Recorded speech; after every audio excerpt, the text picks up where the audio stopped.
Okay, we're live. Hello, welcome to the Cinema Savvy Movie Podcast, and welcome to our Game of Thrones discussion channel. I'm Chris Garner, joined by my co-host Tate in the Hour, and Hello. George is finally joining in on the Game of Thrones hype. So this is going to be a great episode. It's a great episode to discuss as well. A lot happened in this one. So for anyone new to it, as I just said, this is our Game of Thrones channel. We do this every week. We just chat about every episode, but you are warned right now. I forgot to do this last time. Major spoilers. We cover absolutely everything. So if you haven't seen it, wait I think and watch it's it first, pretty then- explanatory by now that everything we will talk about will be spoiler-ridden heavily. Yeah, but there's always someone going to drop a comment that says like, "Oh, you didn't give a spoiler warning," even though it says review and discussion about the episode. So yeah, we always usually do these shows where, because there's so many characters and storylines to keep track of, we work our way geographically down from the top of the Westeros map to the bottom. So we always start off with the Wall and stuff with Jon Snow and things like that, and work our way down to the southernmost point. So, Tate, what are we hitting first today? We're not going beyond the Wall this week. We are starting at the Wall with the amazing reunion tour done by Sansa and Lord Snow, who may or may not be Lord Snow anymore, even though he says he isn't Lord Snow, and at one point he actually says, "I'm not the Lord Commander anymore," and still takes a letter anyway. Yeah. This was the first time apparently they were on screen together, which I find hilarious. Second. That both Sansa and Jon have never been on screen together. Oh no, they weren't all lined up in front of the king, were they? I'm trying to think. No, they weren't. Second, they had one scene together. I literally read like 20 minutes ago. I don't know how, but apparently there was one scene in 6 years. Sometimes Jesus. it's them in the house, not house, but Winterfell. It weren't them lined up though. I can't remember that one. I'm trying to think that now. I'm sure they did, but I want to say, because you two have just been speculating and predicting what's going to happen this whole series, and everything is coming true. And George, I mean, you said this. We were chatting on Facebook about you thought Sansa was going to end up at the Wall, and then you think she's eventually going to end back up at Winterfell. Whether she's going to end up back at Winterfell in the sense that we thought, probably not now, but this happened a lot sooner than I expected it to. It's pretty much the opening scene, isn't it? Just boom, right into the episode. It happens right from the off. There's no lead up to it or anything. Just get straight to it. And that is why, apart from the Dornish stuff in episode 1, which I'm always going to hold a grudge against them for, this is probably the one, I want to say, probably one of the best Game of Thrones seasons we've had so far, just in terms of how quick the pace is. And there's no filler, absolutely no filler at all. It's going at a very brisk pace. And it was very emotional seeing them back together, not going to lie. And it feels like it is ramping up towards the end at some point. Whether that's going to be Season 7, whether it's going to be Season 8, or as you said, they may as well go to Season 10. But it does feel like the end is in sight, definitely from this episode. I have a feeling. Well, my favourite series so far is Series 4. I mean, Series 4 was really well done, had brilliant character development, brilliant fights, was just good across the board. This series is matching that so far, and if we're able to get the Bastard Bowl, which is pretty obvious now it's going to happen, I predicted from episode 1 there was going to be episode 9. I'm pretty sure that everyone knows it's going to be episode 9 now. We're just waiting on the episode title just to make sure. Clegane Bowl has been hinted in 3 different episodes now, so that's going to happen this series, possibly. If in episode 9 they cut between the Bastard Bowl and the Clegane Bowl, so you got 2 battles going on at once. Or do you think they should focus on an episode on each? I have a feeling that Clegane Bowl they're not going to focus on as much, but I reckon they'll dedicate a whole 20 to 30 minute segment on it, just like Hardhome. I think that's how they're going to do it. Episode 8 will be that. Yeah. I'm feeling the Bastard Bowl. It's going to be episode 9. I personally, if it's the War, which I think we kind of saw in one of the trailers, I can't remember, I only looked at the trailer once because I didn't really want to look at too much, obviously, because I'm going to watch them all. There is a big cavalry war, and I've got a feeling we could have a 1-hour battle, and I'm hoping for a proper 10-minute confrontation between Ramsay Snow and Jon Snow. I know that I think, okay, Lord Bolton and Lord Stark, but it will always be the Bastard Bowl. Predictions. Episode name, Snow. Just Snow on its own. That'd be cool. Or Winter. Winter is another big suggestion here. A lot of people saying that it's possibly going to be called Winter. Ramsay Snow died, turned into a White Walker, and he wreaks havoc for the next Yes. It's very difficult because at the moment we know what's going to happen in the episode. Most of the other battle episodes, I mean, Watchers on the Wall was named after the speech of the Watchers on the Wall. Blackwater was named after the Battle of Blackwater. This is the battle for Winterfell, but it's not going to take place at Winterfell. It's going to take place outside of Winterfell, where the battle with Stannis took place as well. We've seen that from the trailers and stuff like that, and once again, going through my predictions and stuff like that, because of what also happened up at the wall with the pink letter from the books, this being Ramsay's come and see letter from the show, basically explaining that he's going to do horrible things unless they give Sansa back and unless like Jon relinquishes his position and stuff like that. But what I thought so far was they're going to go to Bear Island just because Bear Island has been hinted back in the last series with the whole letter saying, I follow no man other than the name Stark. We've also seen in the trailer Davos stood with the Bear Island flag in the background in the hall area, in the same kind of lighting and scene kind of hallway, but without the flags. We've seen Sansa standing. So maybe those two go off and try and get support from Bear Island. Maybe Jon tries to rally up the wildlings. It's going to be amazing because I think it's going to be 3 or 4 armies coming together with the Vale moving up as well as of this episode when we go down and talk about the Vale.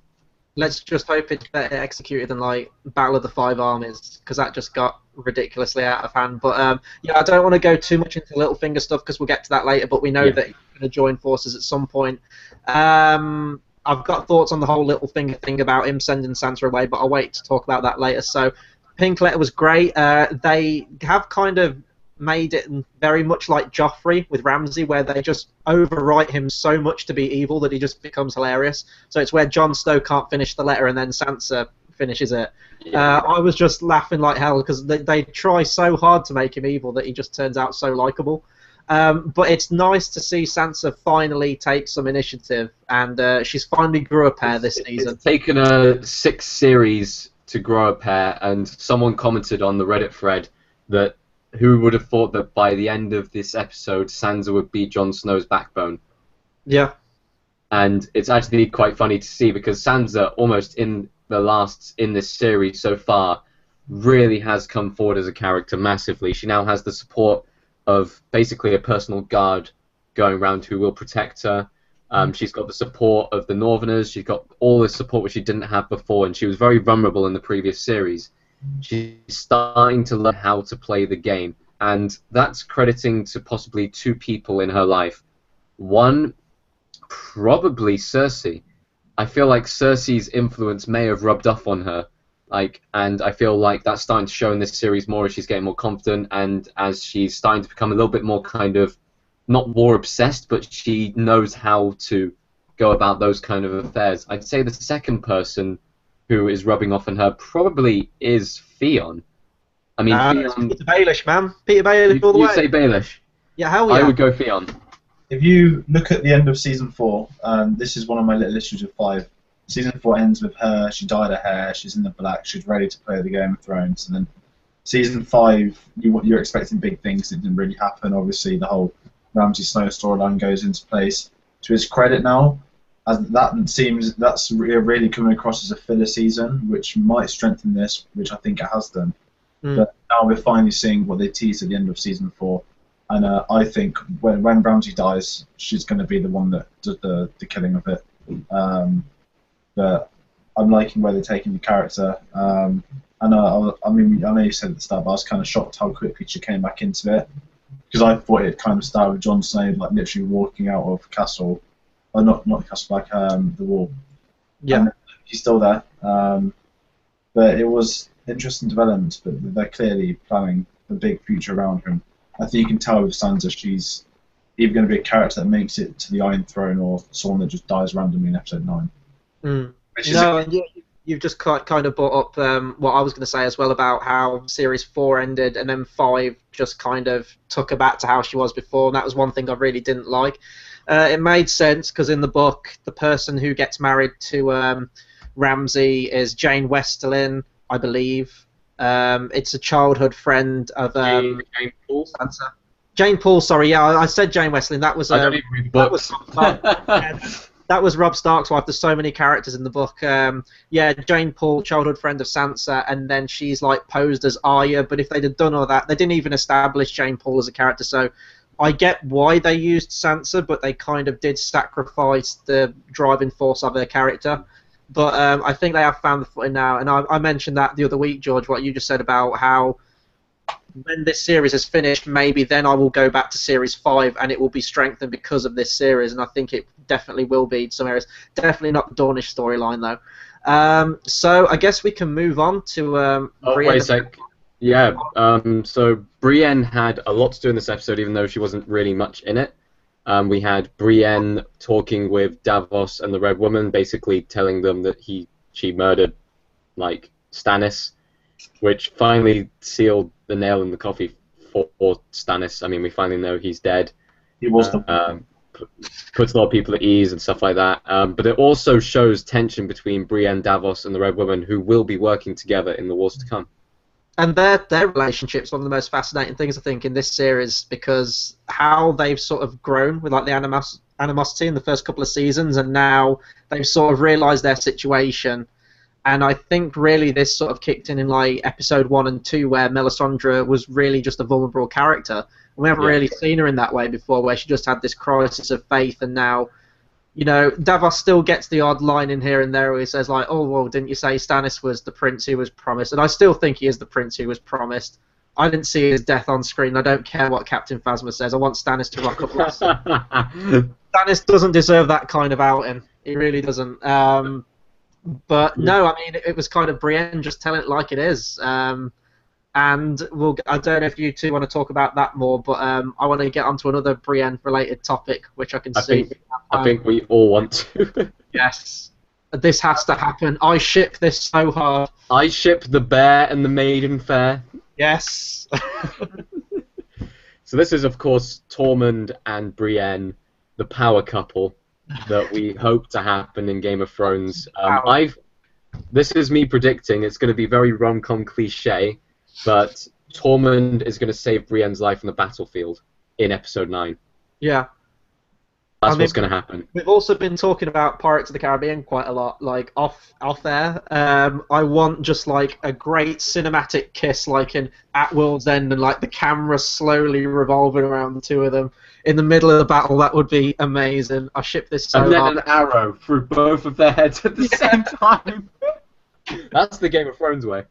But seriously, I ship this couple completely. I mean, those two on screen, it's kind of almost not hinted, but it's been suggested a couple of times by a lot of people that these two would be great if they met up and stuff like that. And yeah, I totally see it happening, and especially the way that Tormund was eating that chicken and seductively looking at Brienne.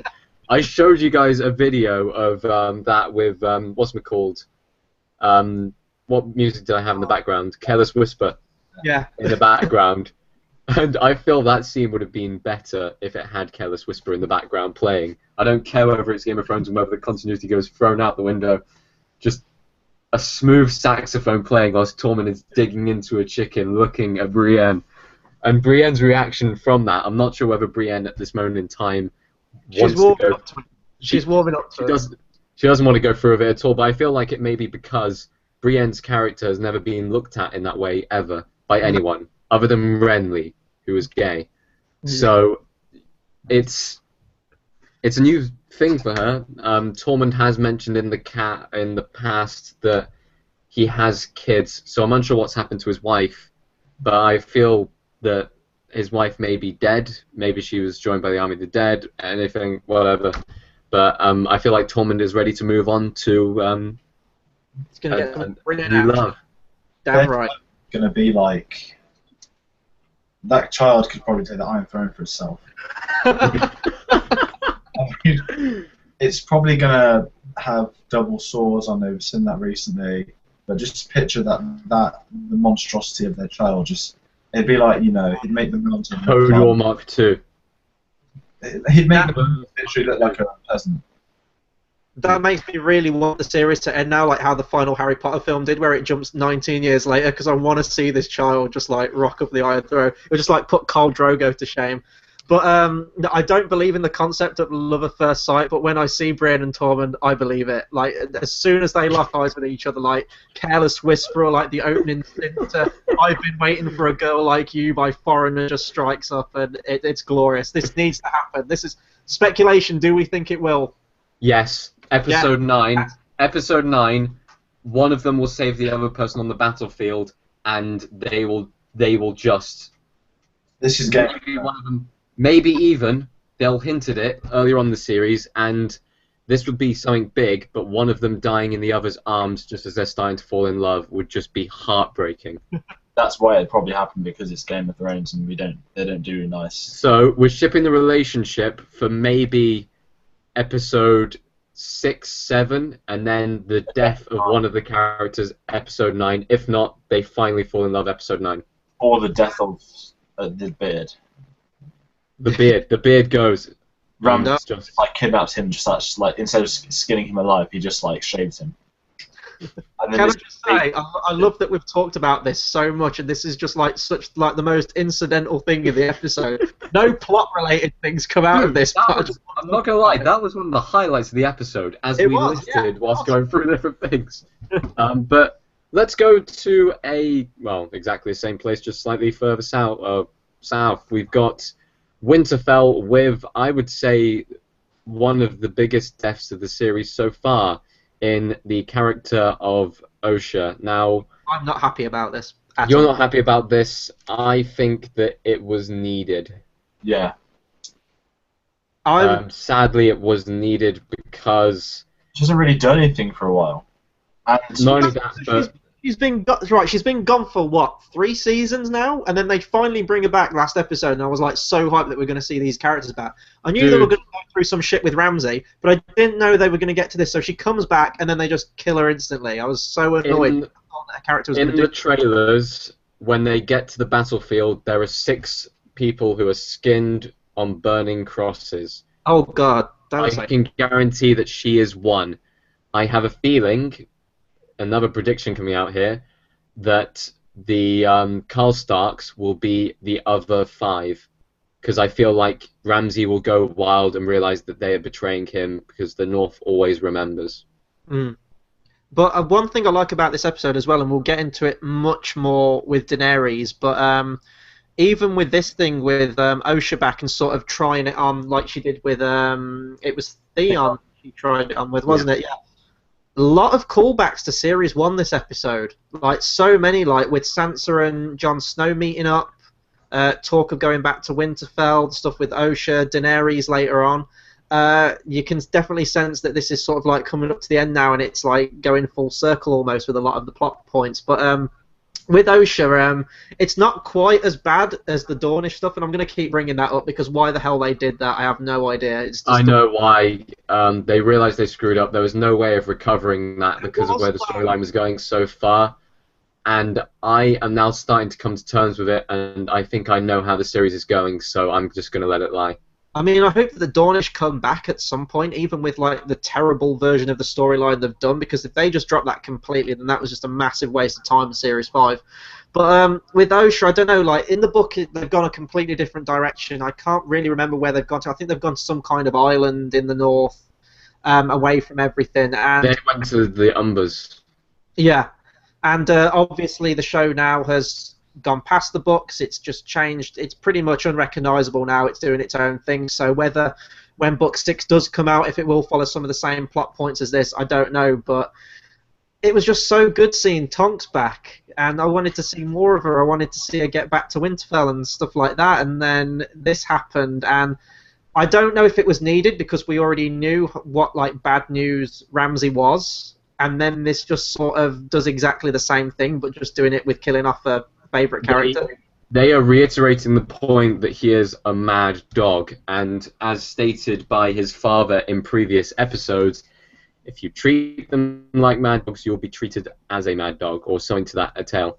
But I feel like Osha's death was needed, especially in this episode of all episodes, because I have a feeling that if they move on to Rickon in the next episode, I'm not sure whether Ramsay will torture him, whether Ramsay will try and take him under his wing and manipulate him somehow. anything, but with Osha out of the way, he's able to do that, and he's able to further that plot on. And let's be honest here, Rickon is the main story here, not Osha. Osha was the side character in a very side character role of the story. Loved character, side character. But we move on because Osha wasn't seen since series 2 or 3 or something like that. Yeah, I think it was the series 3. She was on the SS abandoned plotline with Gendry for those many seasons, and now she's got her first stop, and she lays at rest. So it's fine. But I'd like to also talk a bit more about the pink letter from Ramsay's perspective. Hang on. I think I joined I'd say Gendry is coming back this season. I don't know if you guys have heard. No, I didn't know this. No. Maisie Williams said in an interview, but I mean, because he's been rowing a boat for 3 years, his arms, he should be coming back to the top. He needs to wield the same warhammer that his father held in the battle. Yes, and the same. No, his bull helmet would be cool to see in battle. Also, I think that there's potentially 3 Starks together at the end of the season, right? If you count Rickon, Sansa, and Jon, who will be. I know he's a Targaryen. We assume he is, but I think he's going to inherit the name Stark for a short while. And didn't Rob put in his will that he'd make him a Stark or something like that? So just now. I don't think 3 of them are going to make it because that seems too nice. I mean, I'd love for them to make it, but the whole story from series 1 has been the rise and the fall of the Starks, and possibly the rise up again. And this is the thing, that's why they're either going to rise or they'll fall in this battle. But I think Ramsay's smarter than what people give him credit for. I think when this final battle comes, he's going to have some very interesting cards on the table with Rickon. It's clever storytelling as well, because you're talking about sort of like the rise and fall of some houses. It's clever how, and it's not done in a contrived way, I think it's done in a very believable progression. Like the Starks just crashed and burned, and now they're rising up. The Lannisters have kind of crashed and burned in some ways with what happened to Cersei and the whole marriage fiasco with Marjorie. She's in the dungeons, everything like that. But now what we see with them, and we'll get onto it later, but they're starting to rise up, and with Daenerys as well. So they're all like sort of rising at the same level, which is really, really cool, and that's going to be hopefully lead to a really, really great finale for this season and for the next one. I'm thinking that battle at the end of the series, I'm just thinking now, do you reckon Bran will see it in a vision? Forcing back south. Huh? I was going to say, it'd be cool if they could get Bran involved, because then that's kind of all the Starks. I think that's what will send him back south. That is what will send him back south. He'll see the battle, he'll see his family in need, he will then go and try and help them. How he's going to do that, though, I'm not sure. Like, is he going to warg into anything, or? Well, we see in the next. Oh, go on quickly. He could walk into Ghost. I think that's what Jon Snow's direwolf's called. I think he's got the point of the viewer now, in the sense that he's going to be the one with the information, sort of similar as like the Observer type character, and I think he's actually going to have far more influence than we kind of thought. If we look back to season 1, when he has the visions, it's almost sort of a 4-year plan with Bran Stark stuff. Obviously, everyone else finally seen it, the Three-Eyed Raven, all that sort of stuff. So I think he'll find out the parentage of Jon Snow, and then he will, at the end of this season or the start of next season, Jon Snow will know who his mother is, and I think we could have potentially have all of them reunited, or Bran might stay put in the tree thing. But I think he could walk in the battle. I wouldn't be surprised if he was there in some kind of warg mode. Well, in the last episode, I was thinking as well that he could sort of become the new Three-Eyed Raven and remain in the tree all the time. But the Three-Eyed Raven says to him, like, your fate won't be the same as mine. You've got more stuff to do. But now you've said that, this is going to be my speculation. Jon Snow is going to find out the revelation of his parentage through Bran warging, possibly even into him. So it's like a shared dreamlike vision between the two. I think that's the only way you can sort of reunite them this series. But I just hope that it doesn't take as long to get. I've said this in every other episode. It doesn't take as long to get back down towards the south as it did for him to actually get up there. Because that was like what 5 seasons it took him to get there. So it's going to have to be done in some like very, very quick montage to get him back down. Tells him he's a Targaryen. There is a rogue dragon, yeah. Yeah, yeah, there is. And when he says that you will fly, I think that's going to probably be the final series that happens. Yeah. He'll get into a drink. That's kind of been my prediction since he said you will play the whole Jon Snow stuff plus Bran. But again, that's probably a year or two down the line. And the whole Wargin stuff as well in the book, it's kind of a power that's shared in some respect between every single member of the Stark family. Like, there's always one bit. I don't know if Sansa shows any signs of it, but Arya shows some signs of it. I think she like teleports into like a cat or something like that. Jon Snow does it throughout the books on numerous occasions, but Bran's sort of like the main ringleader. So I don't know whether I like the fact that they've got rid of it for everyone, but I guess it makes sense. Like, Arya's training up to be an assassin. Jon Snow's Night's Watch, that's Bran's thing. So I'm torn about it because I would have liked to have seen them use that as like a collective power. But yeah, the Bran stuff is some of the most fascinating stuff this season. I mean, we didn't get him this episode, but we get him next episode, so I'm looking forward to all that. Shall we move on to Pike then? Yeah, let's move on to Pike. This is a very kind of brief scene, and I have to say, this episode was mainly focused on brothers and sisters and the relationships between brothers and sisters. We had 3 or 4 different brother and sister reunions in this episode. One of the main ones here was Theon, and I cannot remember her name because I know her as Asher. Yara. Asher in the books, by the way. So this scene mirrored, someone showed me some screenshots, it mirrored the scene of Theon meeting his dad from Series 2, with Yara sat in the chair where his dad sat, getting up in the same kind of way, asking the same kind of questions, backhanding him basically. But the way that that's building up to is the King's Moot, which I believe is choosing the next King of Pike. Yeah. And Theon says he wants to advise like Yara, so I feel like he's basically going to become the hand to her queenage if that goes through. However, we also have Euron, who wants to take it, especially after he's just gone and killed the dad, but nobody knows that. So I feel like he'll be the only other contender for the King's Moot. It should be interesting next episode because I'm not actually quite sure what the King's Moot is and how it's going to play out.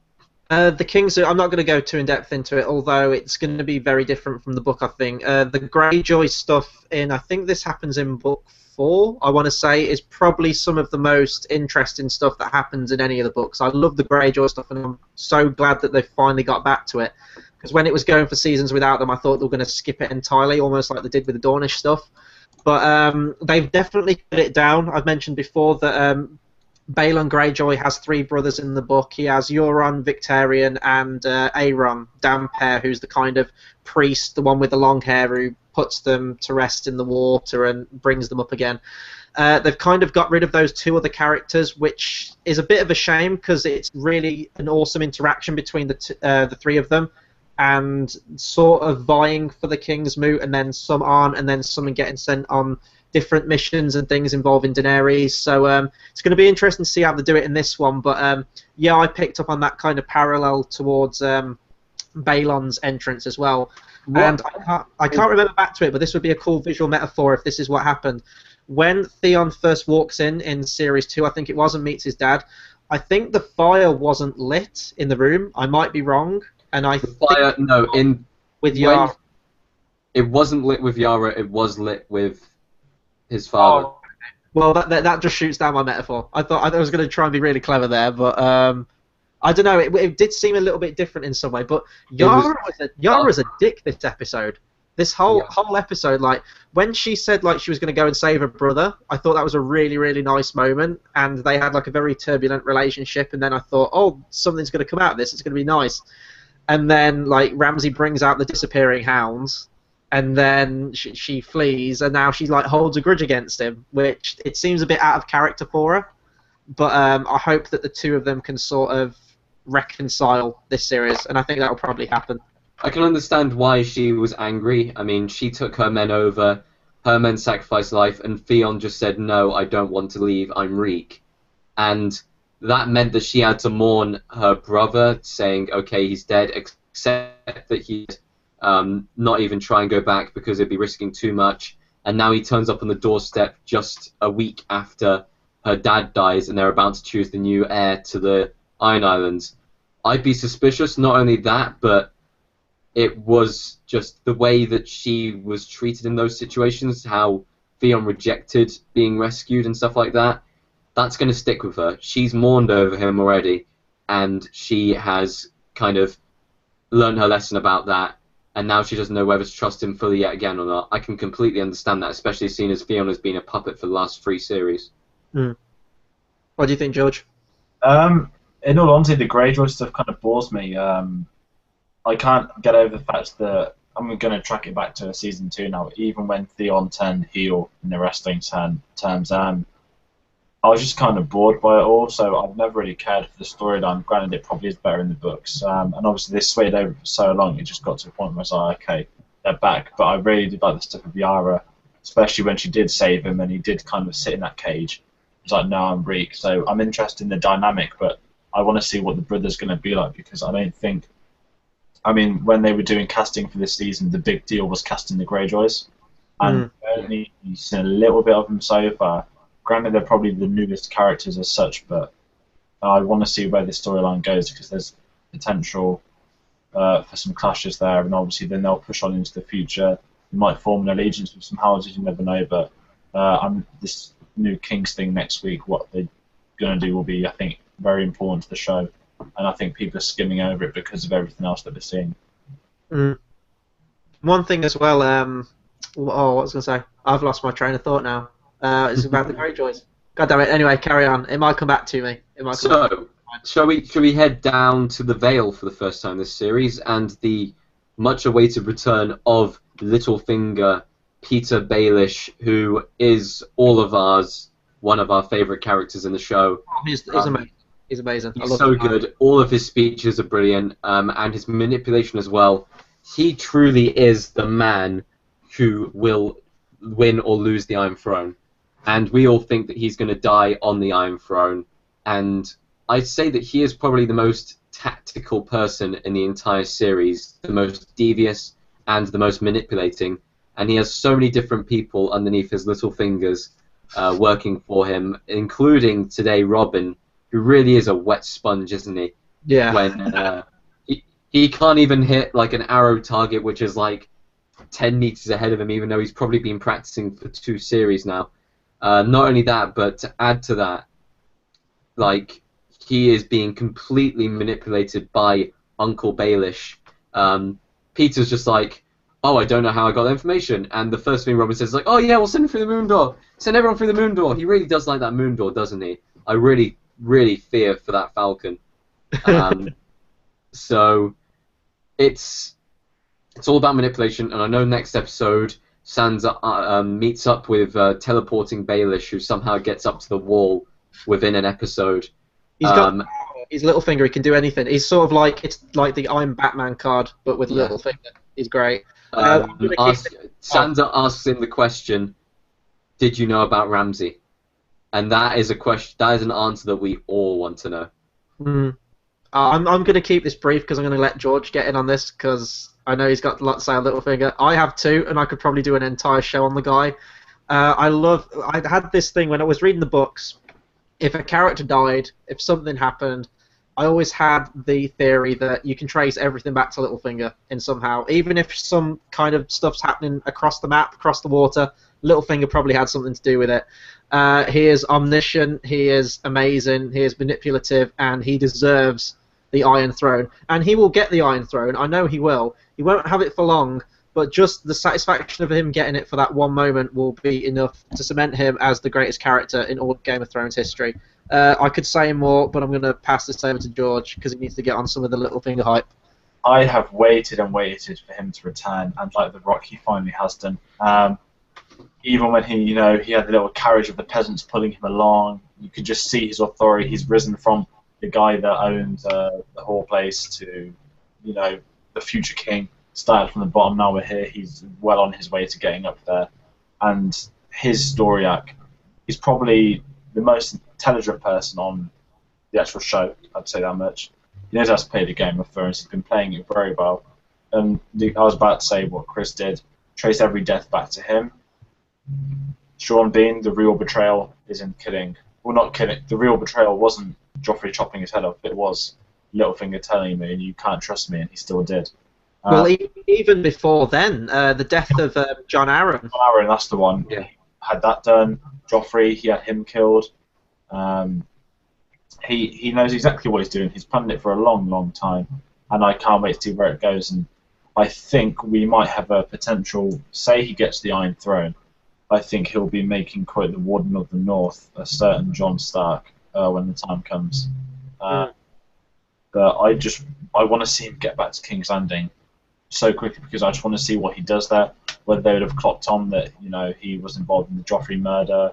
I haven't rewatched any of the seasons, whether or not they've already said that. I haven't seen anything for a long time, but it was just interesting seeing the power he has over Robin now, because previously, obviously, it was Robin's mum that would have said something and he'd have followed through, and now Littlefinger knows that he's playing Robin along. It was brilliant, his conversation with the old, I don't know, the guy, the one that he supposedly snaked him. The way, he just had him, like, 1 minute you think, okay, this old guy's going to get it, then he's not, then he will, then he's kind of half safe again. I just can't wait to see what he does the rest of the season, but he's the devious character, and he's the one that's the most fascinating to watch on screen because you genuinely don't know what he's going to do next. And I was mentioned earlier with the wall stuff that I wanted to sort of bring up Littlefinger again. Really, that was just that he is the most intelligent character on the show, and you sort of like plot his whole plan all the way from series 1, and even when we hear his plan before then.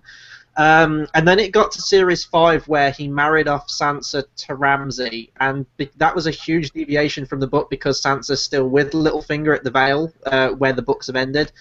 And I just think that was a stupid idea. Like, I didn't really see the thought process behind it. Like, he's given away all to the north to Ramsay, But now with Series 6, and now that this whole thing's boiled up with Jon Snow going to attack, and he's got the army, and he's going to come in and make friends with Jon Snow and all that, if that pays off well, then I'm back on board with Littlefinger, but I'm a little bit sort of all over the place with his plan at the moment because he did give away Sansa. Well, the theories behind that are, first of all, Littlefinger, when he first met Ramsay, said, "I don't know much about you, and that's unusual." So maybe he doesn't know anything about Ramsay at all, and he is now kind of going, "Okay, shit, made a mistake.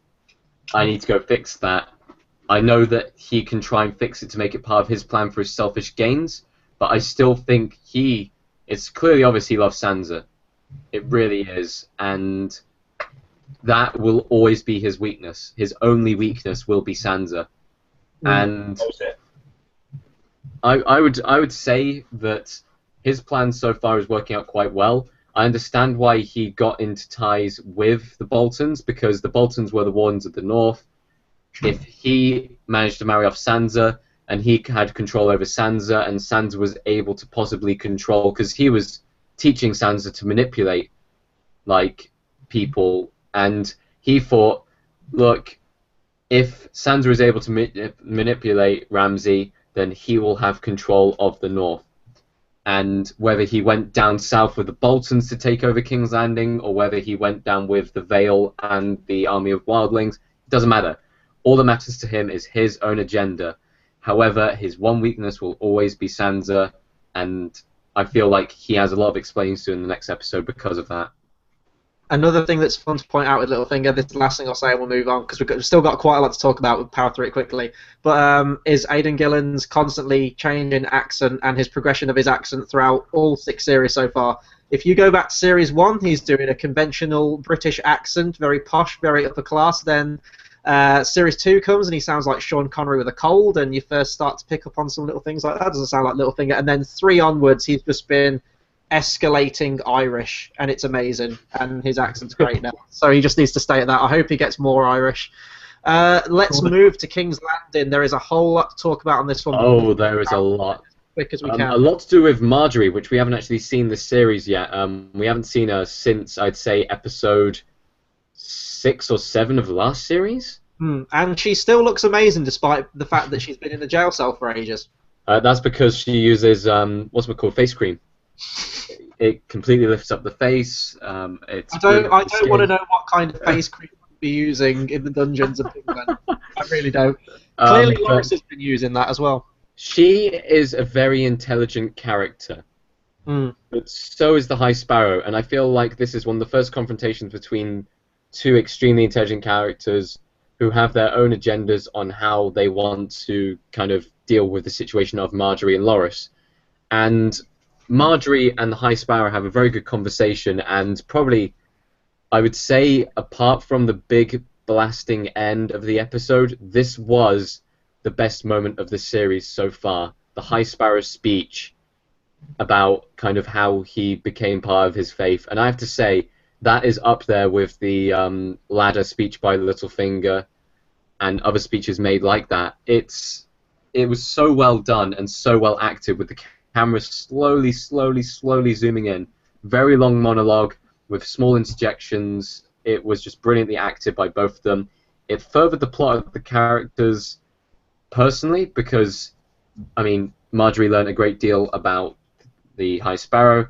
The High Sparrow kind of opened up maybe for the first time. We start to learn a little bit more about him.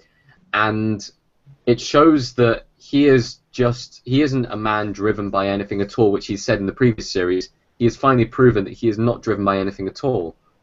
He was in the past, he is no longer doing that. And Marjorie realizes that that makes him extremely dangerous and something to kind of think about. He definitely does have an agenda, though, and you're right. I thought that you can't beat a good monologue in anything, really, and Game of Thrones definitely testament to that. Going back to Series 1, I'm just remembering Ned Stark's one in the jail, so that was kind of with Varys, though, but he just go on this long spiel himself, which was really, really nice. And Governor Weatherby Swan is just, you say he doesn't have an agenda, he definitely does. Like, Yes. I think he enjoys the power over everything, in all honesty. And with Marjorie, when she meets the High Sparrow, it's almost like Joker's line from Dark Knight, like, this is what happens when an unstoppable force meets an immovable object. And I love that Marjorie goes back to the cell, and Loras, who is described in the book and I think in the show as well as one of the greatest warriors in the whole of Westeros. Like, he's a fantastic And he's broken. warrior. And he is broken. The reason why Marjorie was allowed to see Loras was not to break Loras or fix Loras. It was to break Marjorie. It was to completely break Marjorie down. And this is going to be a big spoiler here, and I'm saying it even though we said it's a spoiler review. But if you watch the different things they put up on YouTube afterwards in Game of Thrones, they have a small kind of interview with both the actors and actresses for Marjorie and Loras. Marjorie was dressed in really nice clothing, quite long hair, really well done. Loras was wearing rags and had his head shaved. So Loras will possibly have a walk of shame, and Marjorie may be under the influence of the High Sparrow, or may escape without anything being done to her. And I want to see what she does, because you do genuinely see her, like, she wants to stay strong for herself and for her house, but then when she sees a brother like this, there will be that conflict within her. So I hope that that does come about. George, what did you think of the High Sparrow stuff, or just the whole Lannister stuff that sort of blew up from that afterwards? I was going to say the High Sparrow. He's kind of playing the Game of Thrones. I mean, I weren't with you guys when he did the other episodes, but when he was kind of in the chamber, when he's like, "You wouldn't hurt a man," the blah blah blah. Then he brings out his death squad. I think he's got a hidden agenda. He's playing them well, and finally it puts to bed the stupid theory that he is. I've forgotten the name of the one that stabbed the father of Jojen Reed. Alan Reed. Arthur Dane? Arthur Dane, yeah. His monologue has put to bed that awful theory, which I'm happy with, and you finally get a bit of backstory. Obviously, he might be lying. He might be. I think he's telling the truth, but you can never know in these type of shows. But last season was a very interesting dynamic, because it was like introducing a new house, and said that house was religion, and they're expanding, and now you see the power that they have. He's playing Tom, and he's playing all of them against each other. He knows exactly what he's doing. And you're right, he doesn't care. I don't think he's in it for the throne or anything like that. He is here to sort of shame everyone. And where it goes, what their plan is, because you look at him, you know he's a character that's going to die in the next few years, but he's got so much more to offer the show. And they've kind of made it interesting that they could finally catch them out on stuff. I mean, obviously we all knew about Cersei's walk of shame, but that was known in the books. But again, we've got past the books now, so you want to know where they're going to take each that sort of area of development. And the Tyrells does very well because, much like what Tate was saying for Rise and Fall of the Starks, Game of Thrones could very much, we've seen the rise of the Tyrells, and I think we're going to see their downfall as well. Yeah. See, I'm on the opposite end of the spectrum of that. I think that I know that Cersei still, there's no love lost between her and the Tyrells, so I know that ultimately she wants power, like she wants the Lannisters to come back, but I do think that where this episode ends off, I think it does queue up for a great sort of combination of the Tyrells and Lannisters. I mean, they both have mutual, what's the word I'm looking for, interests in the situation. Lannisters more so for power, and then Tyrells for their actual family members to get them out of there. But I loved Lady Olenna in this series. Diana Rigg is fantastic in this role. She's a great actress, and like Cersei did the walk of shame, and then as soon as she mentions Marjorie having to do that, she's like, "No, this can't happen. This won't happen. We are going to sort this thing." But you know, the High Sparrow, he's sort of got the three main areas that you need to rule. I know he's not ruling from the throne, but just in terms of King's Landing, I mean, he's got religious power, he's kind of got military power as well, and he's closely knit with the royal family and Tommen. So he's sort of got it all going on at the minute, and I think it's going to take a certain Clegane and possibly an army to bring him down. Oh, Clegane Bowl's going to happen, especially with, once again, they mentioned the trial by combat that will be taking place. I can't wait to see a trial by combat happen for this. Here we go. If it turns out, because this is the other theory, and this is the one which no one wants, Loras becomes part of the Faith of the Seven and goes into the trial by combat against the Mountain. No one wants to see that. Everyone wants to see Clegane Bowl. If they do not give it to us, then I feel like there will be a riot. And I'd just like to point out this now, because I was concerned about this at the start of the series. We have now been 16 episodes without seeing the Iron Throne in the show called Game of Thrones. 16 episodes without seeing the Iron Throne once. And I think that's like, you could look at that as a metaphor. Maybe I'm reading too much into it, but the fact that it is kind of unknown where it lies at the minute. Like, Tommen has the throne, yeah, but not massively securely. So I think that's pretty. If you could look into it that way, maybe, or maybe they just can't be asked to build that set again with the throne and the pillars and everything like that. Well, the throne room hasn't even been seen for that many episodes, or the throne room has been. The Iron Throne hasn't actually been seen in the whole of series. In fact, the last episode it was seen was at the trial of Tyrion Lannister over the death of Joffrey in series 4. So we've now gone almost 2 series without seeing the throne in Game of Thrones, which I think is a bit. It needs to happen, guys. We need to see the throne. We need to see the throne.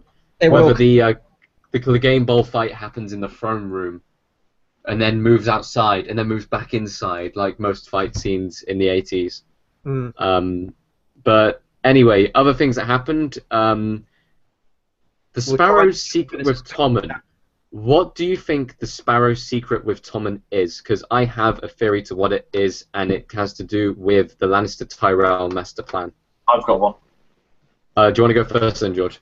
Yes. So, what if the High Sparrow has told Tommen that across their searches they found someone who's joined their cults and he's shaved his head off? He was near death and he's now kind of traumatized. He's been hodled into saying one word, which is "yarp," and he's bald. And suddenly, and he works at Morrison. We have Gary Bowl meets Hot Fuzz, and we can call it the Hot Fuzz Super Bowl. No, we can't. But yeah, that's what I was going to say. Could you imagine that if the Hound's back and he's bald and Here's my one.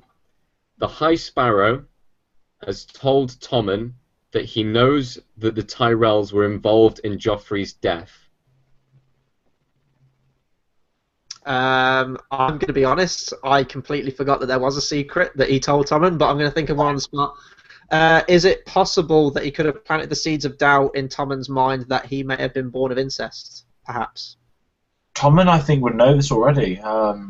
The question that he asks before saying to his mum that he has a secret is, you don't get along with Marjorie, therefore it has to be something to do with the Tyrells to spark that forward. I know what you're talking about now. But if the High Sparrow said, look, I know that the Tyrells had something to do with the murdering of Joffrey. Then Cersei's master plan to remove the Lannister guards and send the Tyrells into the Citadel, take over the what's it called, the Sept. Once they're in the Sept, they could just stab them in the backs. Basically, they could wipe out the entire Tyrell family in one sweep. Similar fashion to a Series 1 where Ned Stark goes in. Correct. I think that might be, because this series is mirroring Series 1 heavily, I feel like that might happen. That might happen in episode 10 maybe, or maybe even earlier. That would be cool, but it would be a shame to see all of the Tyrells get wiped out, but then again, it is Game of Thrones. No, I feel like the Tyrells that will survive, because I think Elena will die out this series under those circumstances. Oh, not Diana Rigg. She's too good. I feel like possibly Marjorie will survive. I think Loras is dead. That's safe to say. But I think Marjorie still has a lot to play with the Game of Thrones. Finn Jones has got to go film The Defenders and Iron Fist across this summer. So he's dead. Yep, he won't be able to film Game of Thrones next season unless he gets a very nice schedule. But I very much doubt that Game of Thrones usually starts shooting in July, August time. But that's just one sort of outside bit that could hint at that. But yeah, I think the Tyrell's gone as it will be a shame when Elena goes.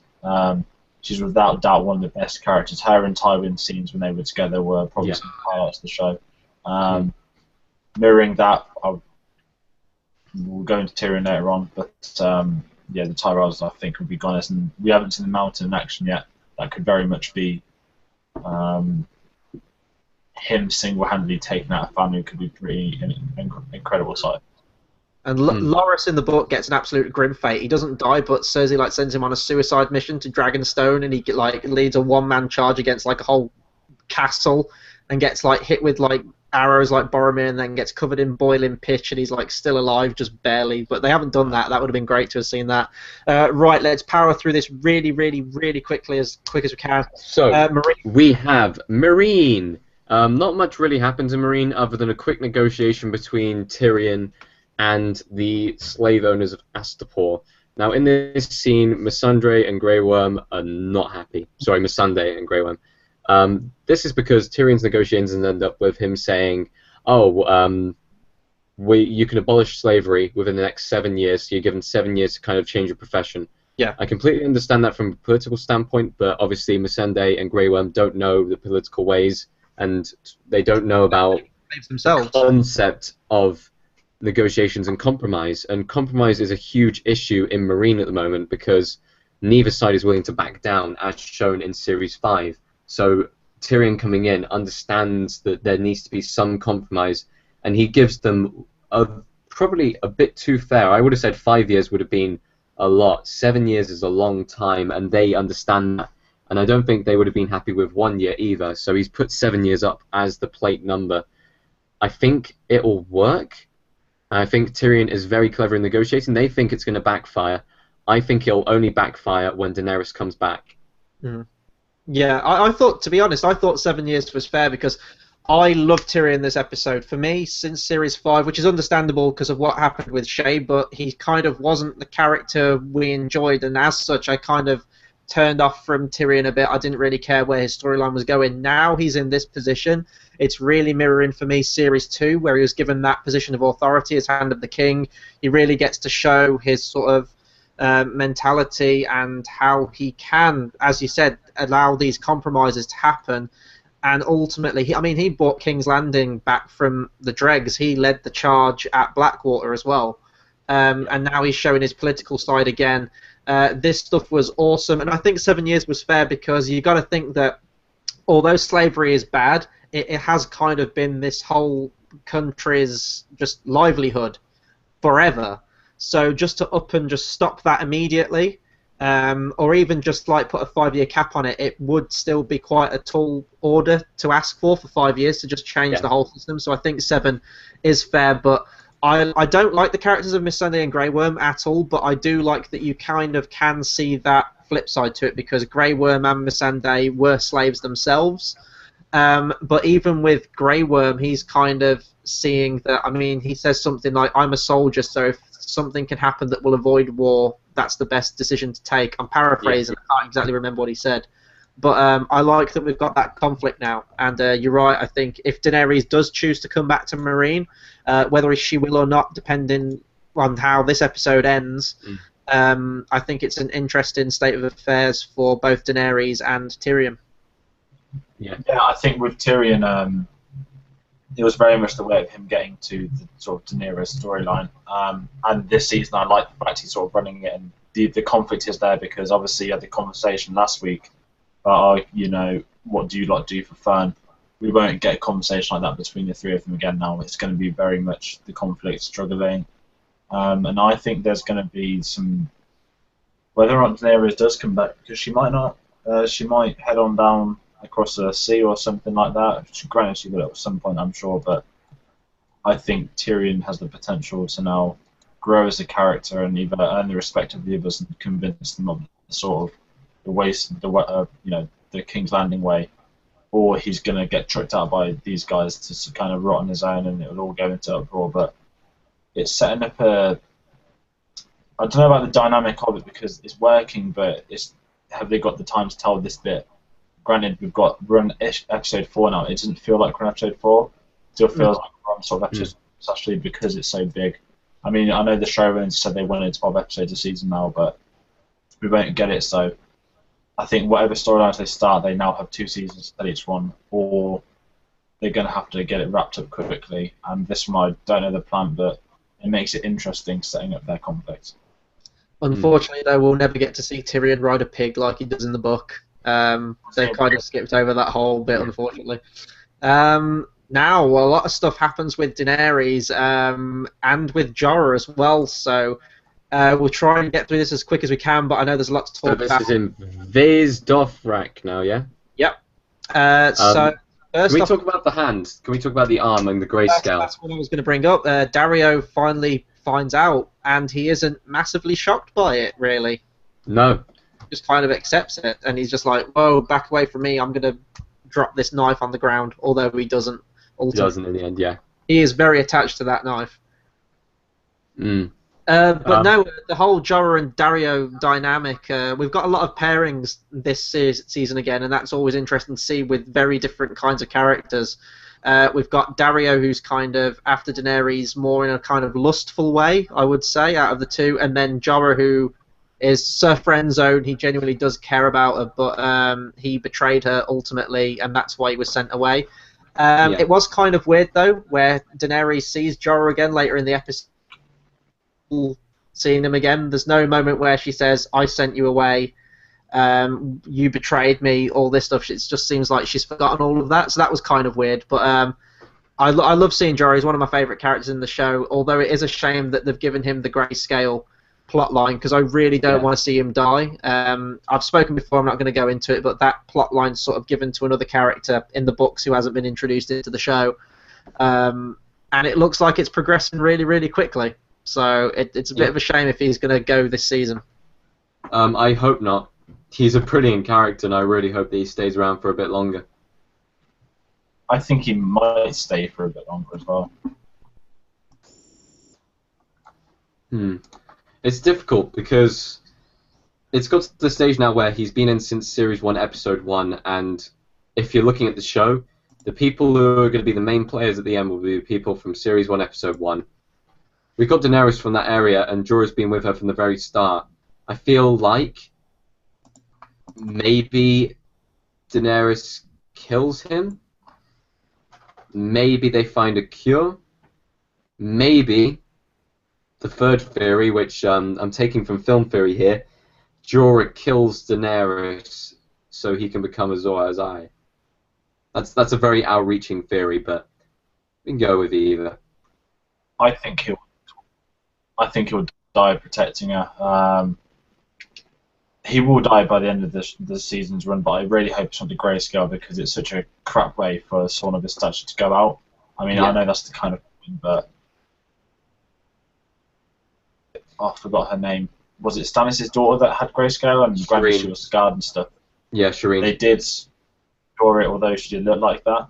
Maybe Daenerys could do something. He might meet some more witches or something like that, but it's going to be one of them where as that storyline progresses, because Dario's stuff, granted, they changed that to he's far more interesting now. I forgot whichever one. The one was it Ajax out of Deadpool that played Dario.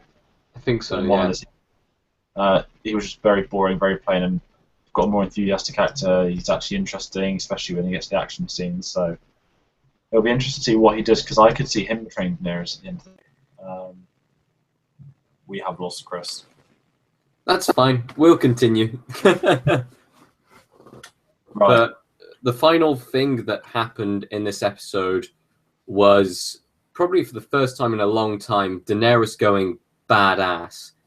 Now, we've been waiting for this since, well, the Dance Dragons was okay. It's pretty cool, but it was predictable. And not only that, but it wasn't that shocking that it happened. What I was really looking forward to was Daenerys fighting back and gaining control of an entire army. That's what happened in one scene where from being a captive person whose fate's been decided to killing everyone in the room and basically becoming a god to an entire army. And it was a cool moment. I think with this it was weird because, in case anyone doesn't know, you know, Tate, I watch it at 2 a.m. every sort of Sunday night / Monday morning over here. So the last scene normally resonates the most with me because that's the images I have to get to bed off. It wasn't very pleasant on episode 1. I think it was like 4:30 when I was still awake. But with this one, it was interesting seeing it because she winning the Dothraki back. Obviously, they're very much men's men.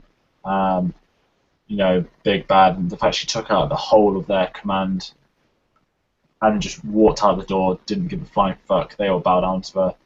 She's now got 2 armies. Not only that, but like even Jorah and Dario had to bow down to her. And I've written this down in the comments here for us to read and go through in what we're talking about in topics. But I called it Daenerys' rebirth, and that's the second rebirth of this series. We've already had Jon Snow being resurrected with his rebirth, and this is definitely another rebirth in the series, and it's right back to series 1. Because I did say like, the position that she was in with the Dothraki, that was right back at Series 1, and she has almost done the entirety of Series 1 within 4 episodes, only appearing in 2 or 3, and she is now in control of a massive army, and we know that like within the next few episodes she'll probably march that army back over to Meereen, and she'll march that back through the Slaver cities. She'll have them in control of the different areas, and she will now have a massive army and a massive kind of just it means she's going to Westeros now. It means that she has enough power to go to Westeros with 2 armies at her back. If she's able to get any even the inkling of support back on the mainland, then she will have a serious contention for the Iron Throne with the dragons behind her back. All she needs is some boats. Yes. Ones that aren't burnt to a crisp. Here's the thing, though. Does she actually have dragons now? Hi, by the way. My internet connection dropped. So I'm sort of playing catch-up, so I don't know what you guys have exactly said while I was off. But I don't actually think she has the dragons now, does she? Because, I mean, Drogon flew off, and then you've got Viserion and Rhaegal are both in the crypt of the Great Pyramid. They're just kind of hiding in there. Said let them go, and I didn't know if he meant just take the chains off them and still leave them in there, if they would. He took the chains off them. He didn't lead them out. He left the door open. However, they climbed further into the temple to explore it. Right. Okay. So she still has 2, and then Drogon's just going to be like that wild card. Okay. I'm gonna backtrack. I'm gonna keep this really brief. In the Series 5 preview, we saw Drogon flying over the 2 horses of Vaes Dothrak. That's good. So whenever Daenerys leaves Vaes Dothrak, Drogon will be present. And I think that'll probably... I don't think she'll be in next episode at all. I think it'll probably It'll be Blood of My Blood is the episode after. So the next episode is called The Door. The episode after that is called Blood of My Blood. And then we've got The Broken Man. So I reckon Blood of My Blood will be Daenerys on the move again. With Daenerys, for me, I've always hated her character. And part of that, well, it's kind of the big combination, really. How her character's been written by the show writers, and how Emilia Clarke plays the character. I think she's very wooden.